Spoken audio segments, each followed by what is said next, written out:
Un jardín de rosas, oscuras, rojas, redondas, ovales, aterciopeladas, como las que vi de chica, con perfume a vino, a uva y a manzana, que no sé por qué llamaban estrellas de Francia. Sentarme allí, oculta, y que pasen cerca, casi rozándome, mientras dicen ven, ven, mientras gritan estará escondida, estará dormida, y llega humo de la casa, un olor a arroz con nardo y a budines, un contrapunto de lechuzas y violines. Y a la medianoche aparecer con una sonrisa extraña en medio de los llantos, la lucema, el pastel blanco, diciendo ustedes me miraban y no me veían.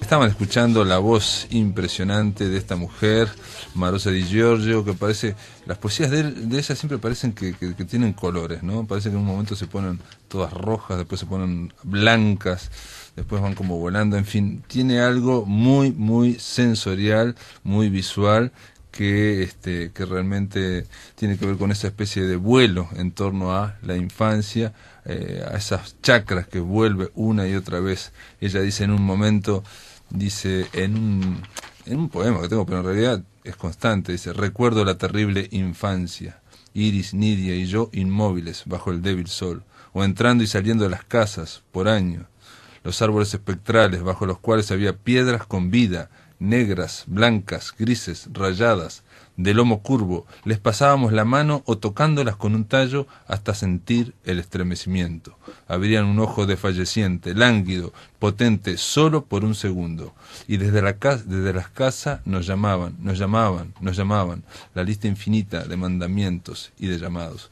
Esto es de Papeles Salvajes, es el libro que de alguna forma, esos dos tomos que compendian toda su obra poética. Ella misma las empezó a incluir con ese nombre, con ese título, Los Papeles Salvajes.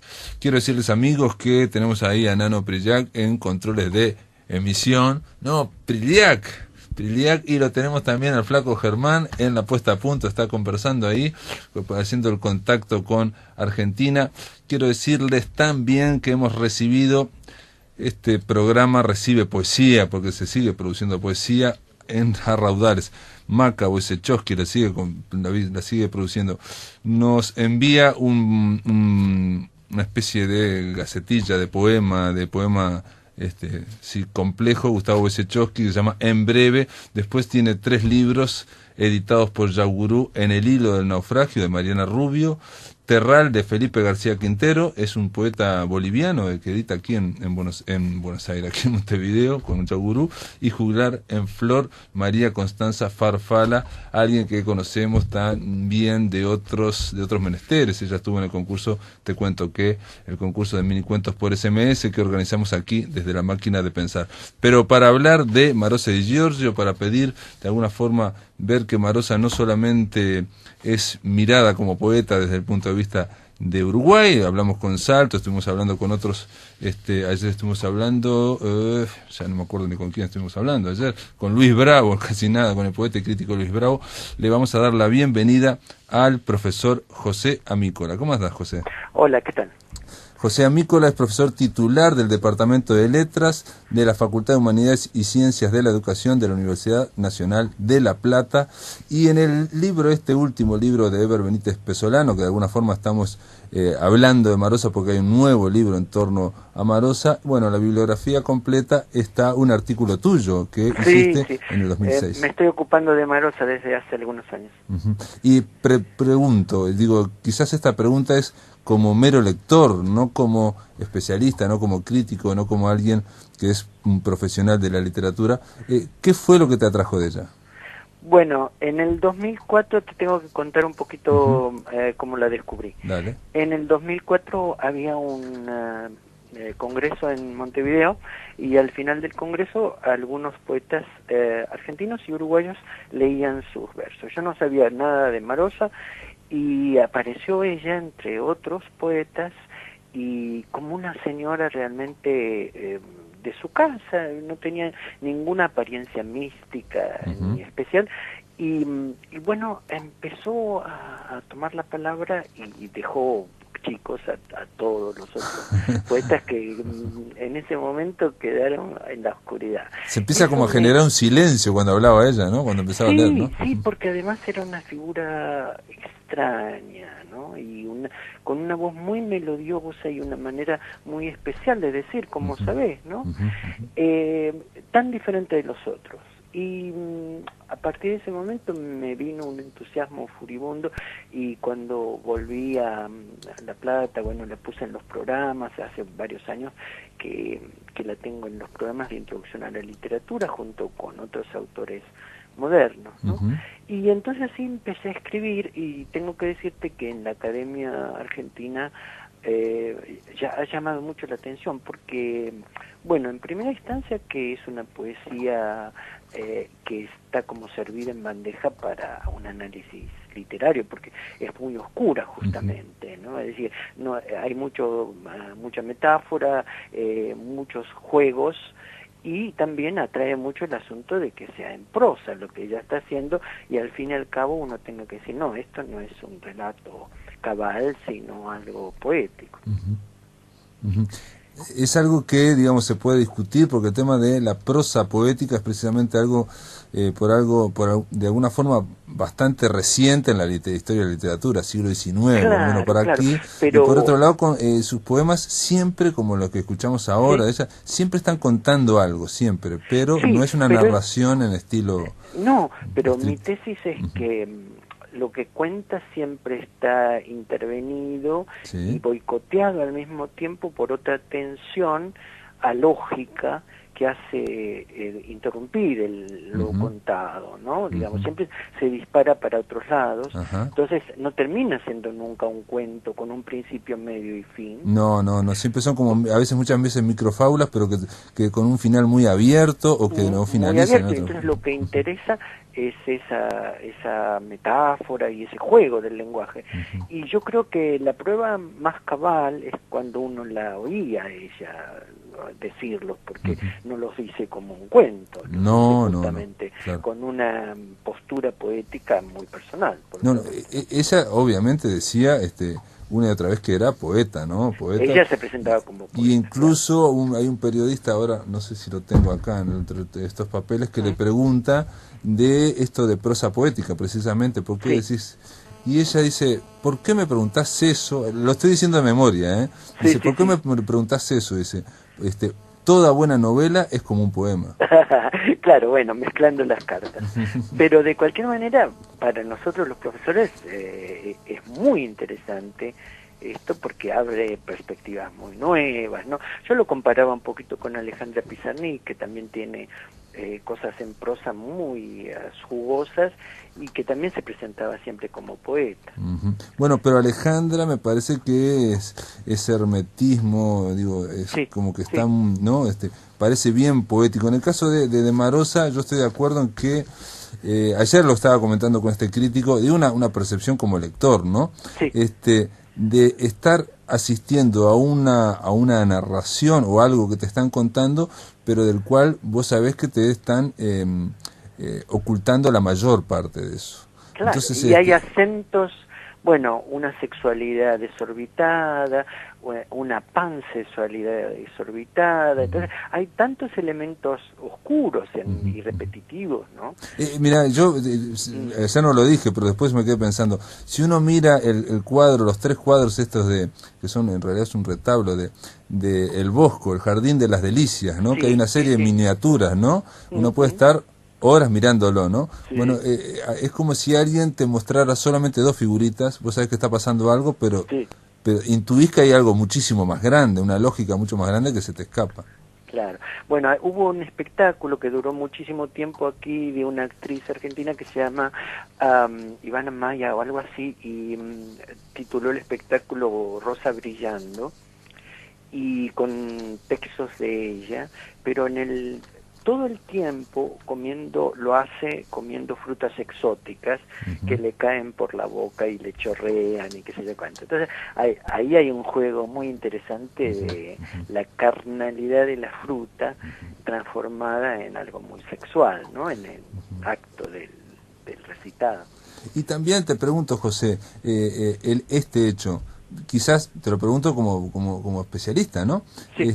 El hecho de que tenga esa sensorialidad tan impresionante. O sea, yo estaba diciendo antes de llamarte a vos, y ahora cuando arrancamos el programa, Sí. de que parece que el poema en un momento empieza a teñirse de blanco, y es todo blanco, blanco, y de repente empieza a hacerse rosado, rojo, rojo, Sí, rojo, rojo, claro, los y digo, colores. pero con una brillantez, con una tan vívidos que Sí.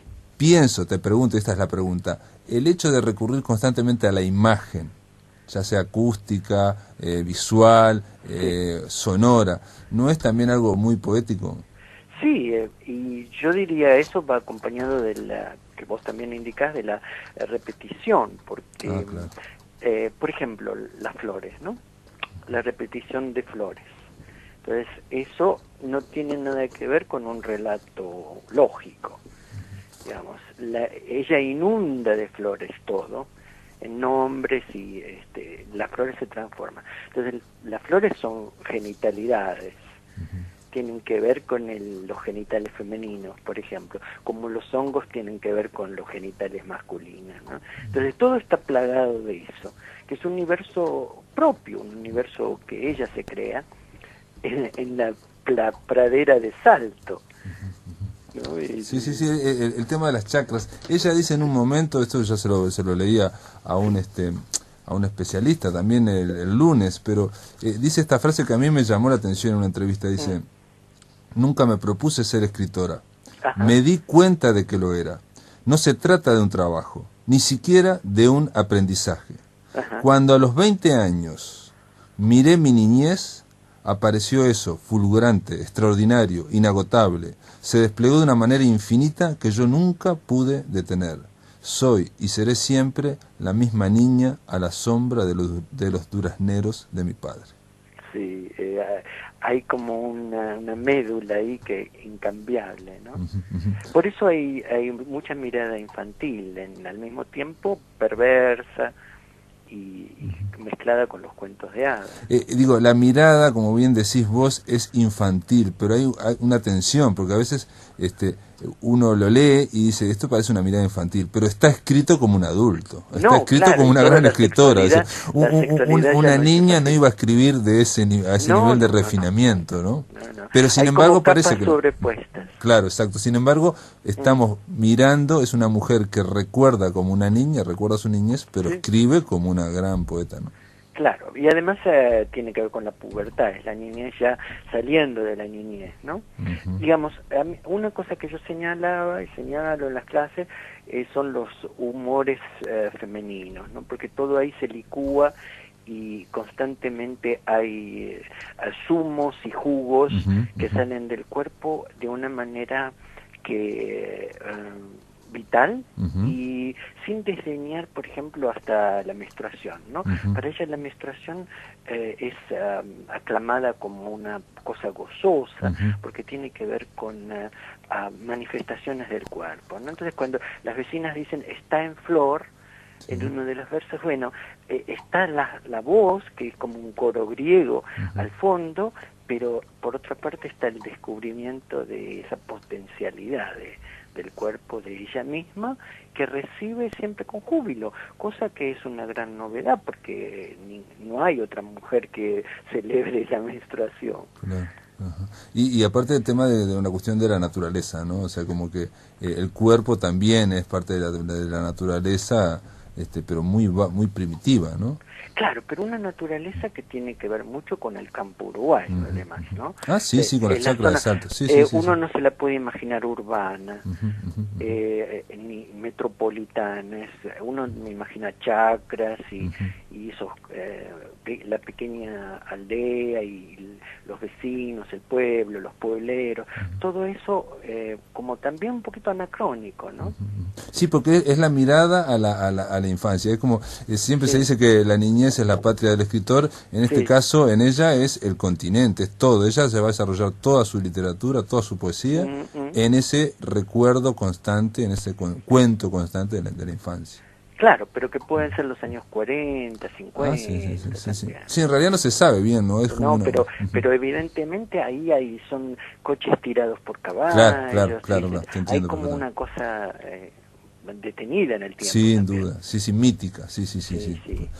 José Amícola, te doy las Sí. gracias Bueno. por arrimarnos por lo menos esta visión que de alguna forma está complementando la que estamos dando durante toda la semana, Me entrevistando, conversando con especialistas. Ahora voy a llamar después a alguien de Córdoba que está haciendo su tesis doctoral en torno a Marosa di Giorgio. Te mando un abrazo desde acá, desde Montevideo. Bueno, muchas gracias y hasta pronto.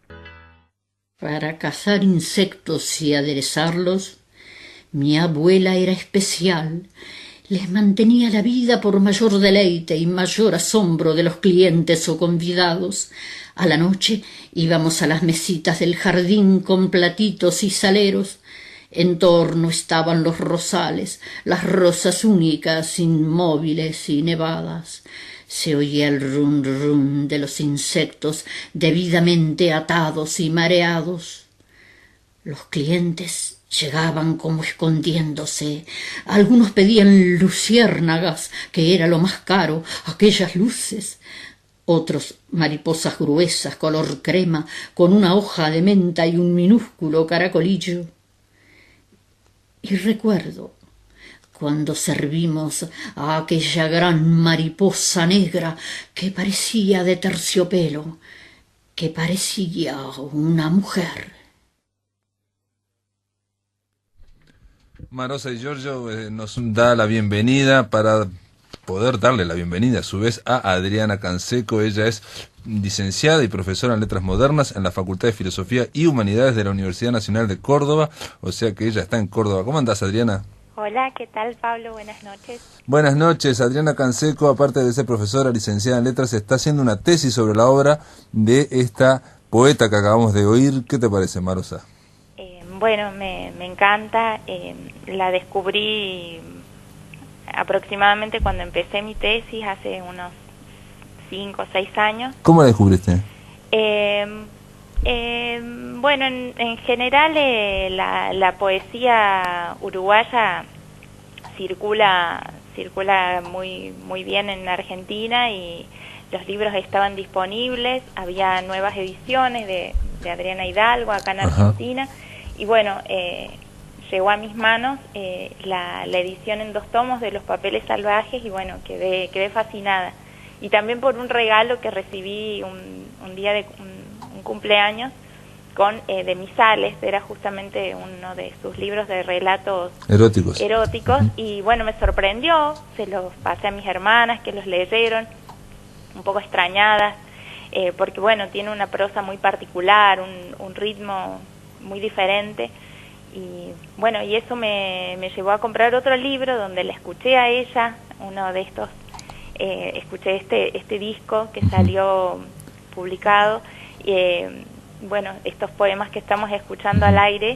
Diadema, ¿no? En Diadema. Sí, y realmente, bueno, en la voz de ella uno descubre otra dimensión, ¿no? Como decía recién José. Sí, José Amícola, sí, sin duda. Sabés que está bien hablar con vos, hablar con José Amícola, porque ustedes de alguna forma la ubican desde el punto de vista... Bueno, José Amícola la conoció, por lo menos estuvo un momento ahí. Sí, yo no llegué a conocerla, pero sí estuve a punto, porque ella solía venir a Córdoba, la invitaban frecuentemente a recitales de poesía, si no era Córdoba era Buenos Aires, o sea, ella solía venir al país y bueno, siempre era muy bien recibida. Tenía muchas sí, yo sé que por lo menos iba a Buenos Aires, a La Plata, sí, no sabía que iba a Córdoba. Pero no, te comentaba que la gente que la vio, digamos, en presencia, era tan fuerte esa presencia que cuesta, digamos, mirar solo el texto. En el caso de ustedes, como que están viendo solo el texto y son atraídos por el texto, básicamente, ¿no? Sí. Bueno, una de las características, bueno, yo en estos años he recabado muchísima información sobre ella y la mayoría de los textos de críticos y poetas uruguayos, bueno, la mayoría lo conoció, fueron amigos personales y siempre, bueno, algo que a mí me gusta mucho leer, ¿no? En las críticas, ¿no? Esa impronta de la personalidad de ella, cómo influían en la lectura que se hacía de ella, ¿no? Este personaje con esta aura tan especial. Exacto. exacto. ¿no? Con este magnetismo que ella tenía. Lo que pasa es que lo que yo me quedé pensando hoy antes de venir acá para mi casa es que precisamente la literatura, si algo es a través de la palabra, del texto, ¿no? O sea, por más que vivimos en una época donde es fácil, digamos, escuchar la voz o tener todos estos comentarios, estos testimonios, o incluso tener hasta videos, ¿no? Ella incluso llegó a hacer una película acá, que no la he visto yo, y con Hermes Millán, dirigida por Hermes Millán. Lo que yo pensaba era que el texto es lo que te tiene que conmover sí, y mover, por ¿no? supuesto. Yo, lógicamente, como estoy haciendo una tesis doctoral, bueno, un trabajo supuestamente riguroso que tiene que estar muy bien fundamentado, claro, sobre justamente informado. sobre este material literario, este material lingüístico que es tan particular.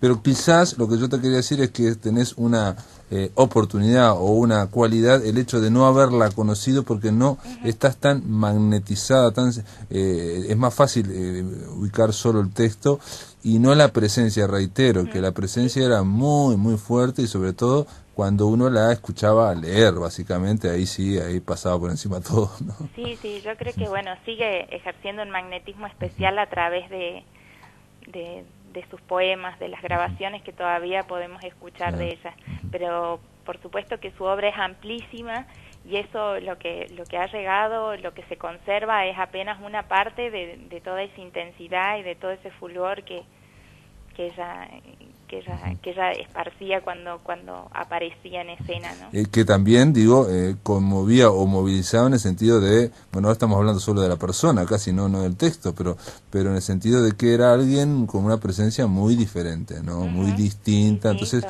por ejemplo, yo las primeras veces que la vi dije, pero esta es o se hace, o está actuando, ¿no? Y después no, era exactamente así, digo, ¿no? Pero era una persona muy diferente. Y en el caso de tu tesis, vos la tenés más o menos, ¿cuál sería tu dirección? ¿O es toda la obra? ¿Es una parte de la obra? Bueno, una de las razones por las cuales, bueno, yo elegí esta obra, un poco lo que me cautivó, es esta uniformidad, ¿no? Ella tiene toda una obra que resume toda una vida, años de trabajo, ¿no? Años de publicaciones, que es Los papeles salvajes, que es de una homogeneidad sorprendente, ¿no? Muchos autores pasan de un género a otro, evolucionan, involucionan, intentan con otros lenguajes, experimentan otro tipo de formas, otro tipo de estéticas, y Marosa no, Marosa siempre fue fiel, incluso sus entrevistas, ¿no? En sus entrevistas era parte de sus poemas, parte de esa gran novela que es Los papeles salvajes, sus relatos eróticos. Ella ni siquiera quiso llamarlos así, fue una decisión editorial por la cual se decidió poner ese subtítulo a estos textos que un poco salían del esquema del poema breve o el poema breve en prosa de Los papeles salvajes, eran un poco más extensos, tal vez con una impronta narrativa un poco más fuerte, entonces los editores decidieron llamarlos relatos eróticos. Lo mismo la novela, se la separó del conjunto porque era demasiado larga, pero tenía Reina el mismo Amelia, aliento, sí, Reina Amelia, sí. Así que, bueno, ella tenía todos en algún artículo le leí, ¿no? Que tenía sus carpetitas con todos sus originales y era todo parte de lo mismo, todo con su letra impecable, manuscrita, infantil, ¿no? Bueno, eso forma parte de ese mito que es Marosa y que, bueno, y que me fascina por eso, ¿no? Que hay detrás de esa insistencia, de esa escritura que se repite, que vuelve y que nunca es la misma, porque siempre es como que es un universo que nunca vamos a terminar de conocer, que es inagotable, porque ella quiso que fuera así, porque esa infancia, ese resplandor de las quintas de su padre no se extingue nunca, ¿no? Porque es así el recuerdo, es así la infancia, y no la infancia tanto tematizada, que sí aparece, que está presente constantemente, ¿no? Sino la infancia como concepto, ¿no? La infancia como eso que no se puede hablar, que no se puede decir, que es muda, que todavía no conoce el lenguaje, pero tiene que inventarlo, tiene que revivir esa intensidad del conocimiento, de la experiencia primera. Sí, de ver las cosas por primera vez. Exactamente. Ella tiene esa capacidad de escribir, y uno a veces, yo me he puesto a mirar no versos, sino frases que son muy sencillas, y sin embargo tienen una fuerza muy grande, porque parece que la está diciendo por primera vez. Sí, yo en uno de mis trabajos recuerdo que lo llevé a un congreso, y una de las panelistas que también abordaba el tema de Marosa, bueno, acusaba un poco de esto, que esta lectura que siempre se hace de la Marosa naif, de esta supuesta ingenuidad, y bueno, y nos pusimos a charlar, y bueno, ella sostenía, esto de que hay, por supuesto que hay una elaboración muy fina, muy detallada, un trabajo del lenguaje exhaustivo, ¿no? Pero ella quiso que se conservara esta especie de candor en el lenguaje, esta especie de inocencia que es mucho más presente en los papeles salvajes, y en los relatos eróticos se transforma en otra cosa, pero nunca deja de estar presente. Digamos, esa mirada de infancia, por lo menos, ¿no? Exactamente, y que tiene que ver con que es una construcción del lenguaje, ¿no? Tiene que ver con estas formas que tiene ella, su sintaxis entrecortada, su sistema de comas, ¿no? Tan particular, las oraciones simples, ¿no? Que nos remiten a una especie de lenguaje balbuceado, de lenguaje infantil, y de lenguaje que saborea las palabras, que se acerca a las cosas, pero como sin tocarlas, como rozándolas, como conociéndolas por primera vez. Y aparte, digo, incluso no solo conociéndolas por primera vez, sino diciéndolas por primera vez. Parece que fuera una cuestión oral también, ¿no? Exactamente, hay una especie de invención, de reinvención del lenguaje, que es lo que hace justamente a su erotismo. Uno de los temas de mi tesis, porque yo trabajo sobre el tema del cuerpo, y el cuerpo se hace en la escritura, digamos, no hay más cuerpo que el cuerpo escrito, el cuerpo que está en la letra puesto en el texto.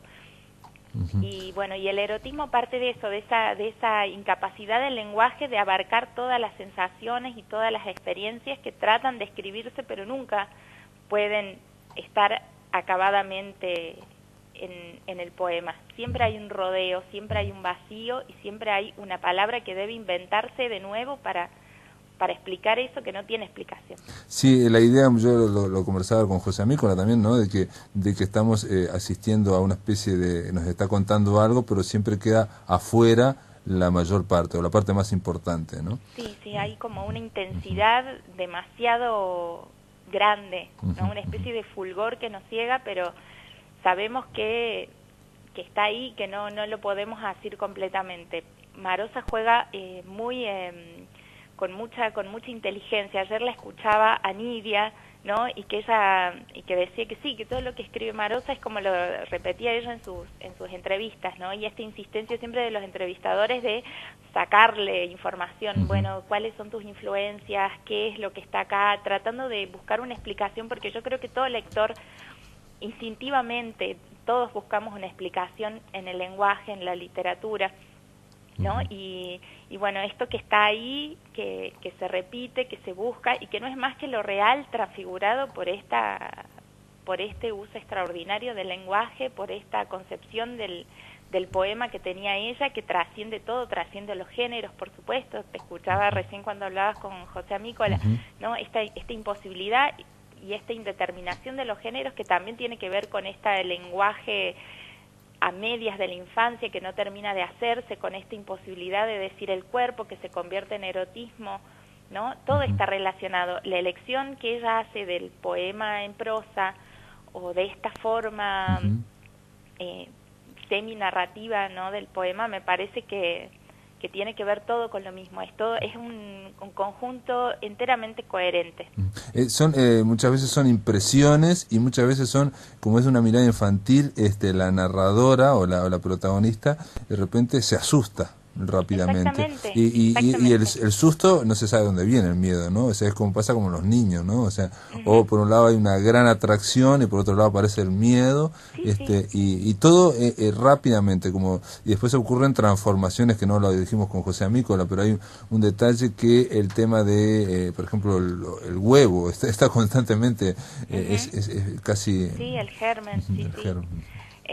Sí, tiene que ver con esto también, el tema del erotismo y del cuerpo, con esta especie de, y que relaciona al lenguaje como infancia, ¿no? Como esta imposibilidad de decir, esta imposibilidad de hablar, ¿no? Esta edad hipotética en la que debe crearse un lenguaje para poder decir eso, ¿no? Ahí está el enigma del origen, ¿no? Esto que asusta, esto que está lleno de violencia y oscuridad, pero que nunca se va a terminar de decir. Bueno, ¿no? El psicoanálisis lo ve como la escena primitiva, ¿no? Esto que aparece, que espanta los sueños, que siempre está rondando, ¿no? Que siempre está, que se escribe como imposibilidad, que por eso se escribe literatura, digamos.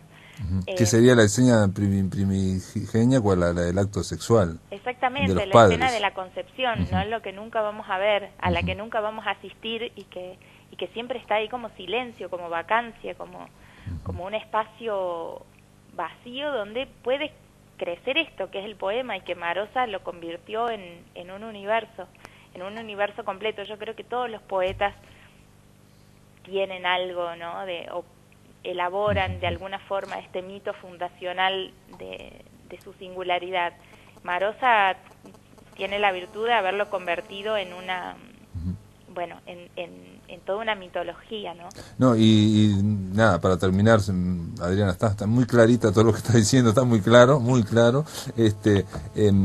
Marosa tiene, y no todos los poetas quisieran, pero no todos lo tienen, un universo autónomo, autosuficiente, cerrado. Yo decía, lo comparaba con García Márquez y Cien años de soledad, digamos, en ese sentido.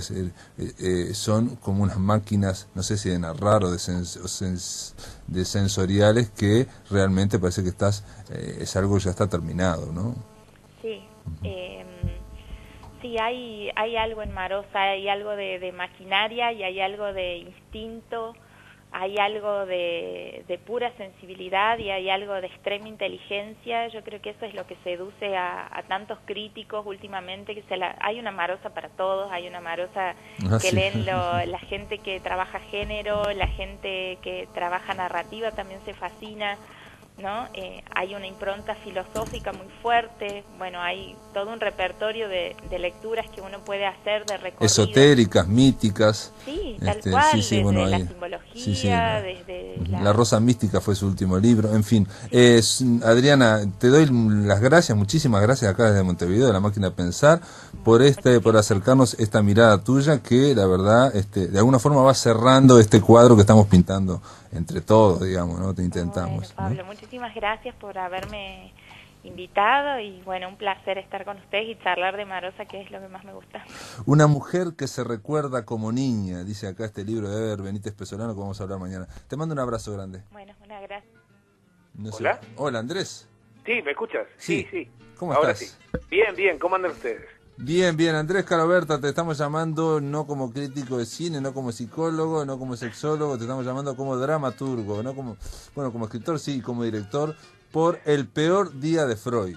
Exactamente. Es una obra de teatro que ya estrenaste y que va cuando, ¿qué día vas? Mira, estamos yendo los sábados a las 21 horas y los domingos a las 19 horas. En el espacio Teatro El Telón Rojo, en Soriano 1274, entre Aquiles Lanza y la calle G. El peor día de Freud, se trata de concentrar, yo no la vi la obra, concentrar toda la vida. Me gustaría que fueran, ¿eh? Sí, a mí me gustaría verla. Es concentrar concentrar la vida de este hombre casi nada, este genio vienés, en un día. Es casi a tiempo real, es decir, yo me imaginé que podría ser el peor día cuando las tropas nazis están entrando en Viena y a su vez la Gestapo invita a su cuartel general a la hija de Freud, a Ana, y eso genera una crisis existencial muy grande justamente en su padre, y la obra transita justamente primero en presentar el panorama social que se estaba dando en ese momento con la persecución básicamente a los judíos y cómo Freud niega el sentirse acosado, y él dice: yo soy judío pero además soy Sigmund Freud, claro, y conmigo no van a poder, pero finalmente bueno se se derrumba cuando se entera que su hija ha sido trasladada al cuartel general de la Gestapo. Luego, cuando viene ella, surge la necesidad imperiosa de fugar, de exiliarse, porque es insostenible la situación. Entonces, por un lado, la obra va hacia el exilio de Freud en Londres, un año después, y que finalmente al año siguiente fallece. Porque por eso digo, en este peor día de Freud, un detalle que no dijimos es que él ya está enfermo también con esa cuestión que tiene la mandíbula, ¿no? Sí, son 33 operaciones que sufre a través de unos 15 años aproximadamente. Sí. Con una mandíbula, con una mandíbula así postiza, que le producía tremendo dolor. Su afición al habano no lo deja nunca, y finalmente, bueno, eso es lo que lo lleva a la muerte. Y aquí aparece además como una segunda historia la relación íntima entre Ana y su padre, Freud, una relación de amor-odio, una relación que, bueno, todo dice que lo único que faltó entre ambos fue el acto sexual, es decir, todo lo demás era casi incestuoso, ¿no? Sí, de todos los hijos de Freud, como que con Ana había un vínculo. Bueno, aparte ella misma era psicoanalista, ¿no? Claro, él mismo le decía a ella mi única hija, y cosa que, bueno, que molestaba al resto de la familia. Lo que pasa es que el resto de sus hijos, ninguno de ellos se interesó en continuar el psicoanálisis. Y Ana fue preparada, digamos, por Freud, por papá Freud. Él le hace dos análisis, dos terapias, en el 24 y el 25. Algo que desde el punto de vista de Andrés, digo, ahora no sé si se habrá hecho de nuevo, pero digo, que un psiquiatra psicoanalice a su hija está bravo, ¿no? Claro, además ella en la obra en un momento le dice, tú sabes, papá, que tus colegas murmuran, y entonces él dice, déjalos, que son todos unos mediocres. Yo cuando me hice la terapia, gracias a eso surgió el psicoanálisis, ¿no? Fue una época en la cual, bueno, había una cierta promiscuidad en ese sentido, en un círculo muy pequeño de psicoanalistas que se iban formando unos a otros, y bueno, se acostumbraron. Y yo supongo también que era una época, un clima, digamos, de estos hombres, digamos, de exploración, de explorar, ¿no? O sea, así como el hombre trataba de conquistar el Polo Norte y el Polo Sur, y había grandes carreras, estos estaban en una carrera por conquistar tabúes, iban pasando iban bajando escalón por escalón, ¿no? Absolutamente. Fíjate tú que desde 1800, ponerle 50 o 60, hasta 1930, en esa zona de Europa es absolutamente fermental, tanto en las artes como en la ciencia. Surgen filósofos de todo tipo, de todo tipo, y escritores, es impresionante. Es impresionante, y bueno, la venida del nazismo ahoga justamente esa situación. No, pero además... Perdona, porque No. cuando hablamos de Stefan Zweig, la semana que dedicamos, que también era austríaco, que también era un gran escritor popular, digamos, había toda una cuestión para que ellos lograran desarrollar la cultura a un nivel increíble. Jamás pensaron, porque estaban tan ensimismados en esa alta cultura, que iba a venir la barbarie nazi, o sea que era impensable. Y aparte lo escribe Stefan Zweig, El mundo del ayer se llama, de ese mundo, ¿no? Que aparte es exacto, como dijiste vos, entre 1850 y 1930, todo lo que vivimos fue borrado. No quedó nada. Sí. Yo en la obra me procuré basarme en datos reales, es decir, no hay nada creado por mí, no hay nada inventado por mí, más allá de la situación dramática, ¿verdad? Que es la que une. Pero es muy interesante poder ver justamente cuando Ana le dice, papá, el mundo que nosotros vivimos ya no existe más. Claro, ¿no? Mirá, claro. Y que tiene que ver con esto que tú decías. Claro, y aparte, digo, yo supongo que también tiene que ver con que Freud, como gran personalidad, se negaba a admitir eso, que todo el mundo que le había, digamos, vivido y construido se borraba de un plumazo.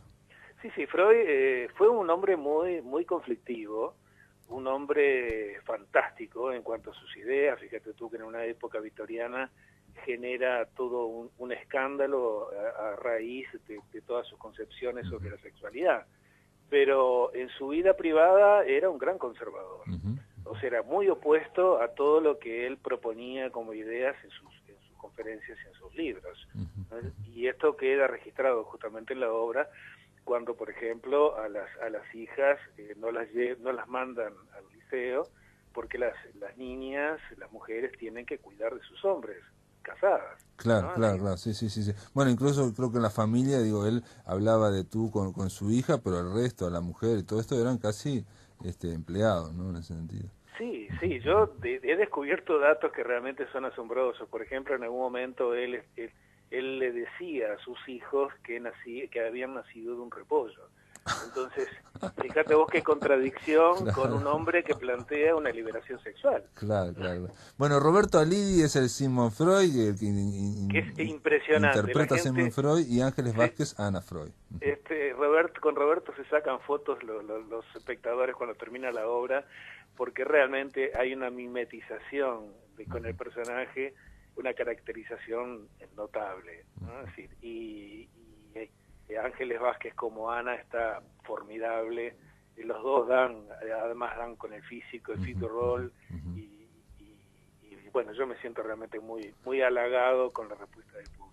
Bárbaro. Entonces esto va el sábado a las 21 horas, domingo a las 19 horas, va en el espacio teatral El Telón Rojo, ahí está en Soriano, entre Aquiles Lanza y la calle G. Nada, pueden ir ahí. La idea es pasar un rato de teatro viendo un poco ¿no? Recreando un poco la historia. Yo planteo, ¿no?, siempre lo siguiente, Pablo. El público que no sepa nada de Freud va a salir con la cantidad de información importante como para seguir investigando. Y aquellos que sí saben, a los cuales yo les tenía un poco de temor, digamos, inicialmente, me han devuelto justamente de que al basarse estrictamente en la realidad, hay datos que tampoco ellos conocían. Por ejemplo, que Freud estuvo a punto de venir exiliado a la Argentina, ¿no? Entonces son datos interesantes y bueno, que están planteados en la obra, ¿no? Muy bien, Andrés, Caro Berta, está hecha la presentación, está hecha la invitación para ver El peor día de Freud. Un detalle, nada más quería felicitarte, porque hoy también estuviste presentando un libro ahí con el grupo fantástico Ruido Blanco, cuentos de ciencia ficción, que no suele haber aquí en Uruguay libros de ciencia ficción. Se trata de Mónica Marcheschi, Guillermo Lopetegui, Álvaro Bonanta y Andrés Caro Berta, ¿no? Sí, realmente fue maravilloso el recibimiento en el Latu, parecíamos artistas de cine, con ese telón de marcas atrás y todas esas cosas, la parafernalia, pero fue realmente muy interesante y agradecemos mucho a la gente de tecnología, una feria hermosa que hay, que bueno, se encargaron de la producción del libro. Bárbaro, digo, El Ruido Blanco, vamos a ver si me lo mandan acá a la máquina de pensar, claro, por supuesto, y podemos conversar con alguno de estos del grupo fantástico. También es un grupo que, si bien se reunía, si bien tenía actividades, creo que este es el primer libro que editan. Este es el juntos, primero, ¿no? sí. Arrancamos en el 2010, pero este es el primero justamente. Que se trata de un grupo en torno entre la ciencia ficción, el surrealismo, lo gótico, todo eso. Lo que nos pidieron esta vez fue el ciencia ficción, debido a que es una feria de la tecnología. Perfecto. Y era estrenado ahí justamente, presentado ahí. Ahora el próximo que viene tiene más que ver con lo fantástico. Ah, va a haber otro también ahora ya. Viene, ya está pronto, falta editarlo. Bueno, te mando un abrazo y felicitaciones, ¿no? Bueno, gracias, está cosechando, Pablo. está muy, la verdad que... es un buen año. El 2013 vino bien para Andrés Caro Berta, sí. Menos mal. Nada, te mando un abrazo y nos estamos viendo. Los esperamos a todos en el teatro. Pueden reservar las entradas en Hábitat durante toda la semana, o si no, directamente en el teatro. Y bueno, por favor, ustedes, los esperamos. Dale, te mando un abrazo, che. Gracias, gracias. Muy bien. Amigos, se termina la máquina de pensar por el día de hoy. Mañana vamos a tener a Eber Benítez Pesolano para hablar de Mundo, Tiempos y Escritura en la poesía de Marosa Di Giorgio. Se trata de un libro editado por Estuario, un libro que sacó primer premio en los premios anuales del MEC como inédito. Intenta asediar la obra de Marosa desde los más diversos ángulos.